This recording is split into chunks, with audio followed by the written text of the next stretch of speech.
அப்போ இதெல்லாம் ஓரளவுக்கு தெரிந்து கொண்டு அந்த துரோகிகளை கைது செய்து இன்னைக்கு மக்கள் மத்தியில் தோன்றி பேசுகிறார், தைரியமாக பேசுகிறார்.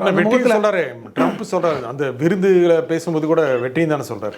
நெத்தன்யாவோட வேற எப்படி சொல்லுவார்? தோல்வினா சொல்ல முடியும். ஆனால் நெத்தன்யாகு சொல்ற பேச்சு கேட்டுக்கிறாரா?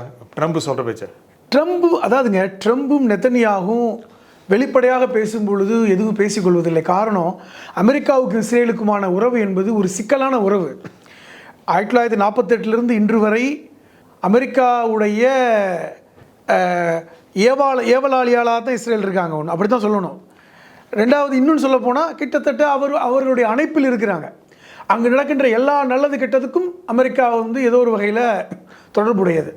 அமெரிக்காவில் இருக்கின்ற உச்சபட்ச அந்த அதிகார மையத்தில் இஸ்ரேலை சார்ந்தவர்கள் அல்லது சியோனிஸ்டுகள் அல்லது யூத சமூகத்தை சார்ந்தவர்களுடைய அந்த லாபி இருக்குது. அது ஒரு முக்கியமானது. இப்போ இதெல்லாம் கலந்து எப்பொழுதுமே இஸ்ரேலை அமெரிக்கா விட்டு கொடுக்காது. அமெரிக்க ஜனாதிபதியே நினைத்தாலும் இஸ்ரேலை விட்டு கொடுக்க முடியாது. இப்படி ஒரு தொடர்பு அவர்களுக்குள் இருக்கிறது ஒன்று. ஆனால் ட்ரம்ப் கொஞ்சம் மாறுபட்டவராக இருக்கிறார்.